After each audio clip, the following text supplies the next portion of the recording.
யாருக்கு எந்த தொகுதியை ஒதுக்க வேண்டும் என அனைத்தையும் நான் பார்த்துக் கொள்கிறேன். அவரை பிடித்தால் சீட் கிடைக்கும், இவரை பிடித்தால் சீட் கிடைக்கும் என நேரத்தையும் உழைப்பையும் யாரும் வீணாக்க வேண்டாம் என திமுக மாவட்ட செயலாளர்கள் கூட்டத்தில் முதலமைச்சர் மு.க.ஸ்டாலின் பேசியிருக்கிறார். மேலும் அடுத்த முறை அமையவுள்ள நமது ஆட்சியில் சீனியாரிட்டி என்பதெல்லாம் இரண்டாம் பட்சம், அமைச்சர் பதவி என்பது அதிக வெற்றியை பெற்று தருபவர்களுக்கே என்பதை அழுத்தம் திருத்தமாக இப்பொழுதே மனதில் வைத்துக் கொள்ளுங்கள் எனவும் பேசியிருப்பது கவனத்தை பெற்றுள்ளது.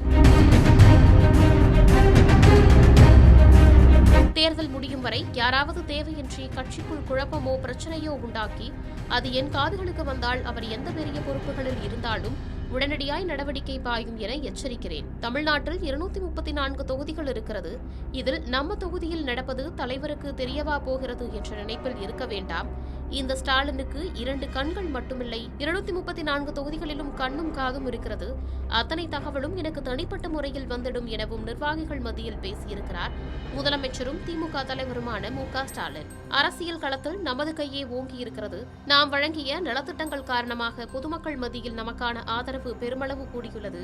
அதேபோல கூட்டணிக்குள் குழப்பம் விளைவிக்க நினைத்தவர்களின் சதியை முறியடித்து புதிய கட்சிகளை அரவணைத்து மிக பலமான கூட்டணியை கட்டியிருக்கிறோம் எனவும் பேசியிருக்கிறார். தேர்தலுக்கு இன்னும் 37 நாட்களே இருக்கும் நிலையில் நிர்வாகிகளுக்கு அறிவுறுத்தலும் எச்சரிக்கையும் விடுக்கும் விதமாக முதலமைச்சரின் பேச்சு அமைந்துள்ளது.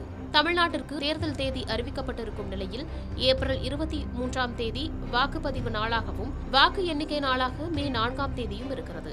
இந்நிலையில் அனைத்து கட்சிகளும் கூட்டணி முடிவுகள், தொகுதி பங்கீடு போன்றவற்றில் மும்முரமாக செயல்பட்டு வரும் நிலையில் திமுக மாவட்ட செயலாளர்கள் கூட்டத்தில் முதலமைச்சர் பேசியிருப்பது கவனம் பெற்றுள்ளது.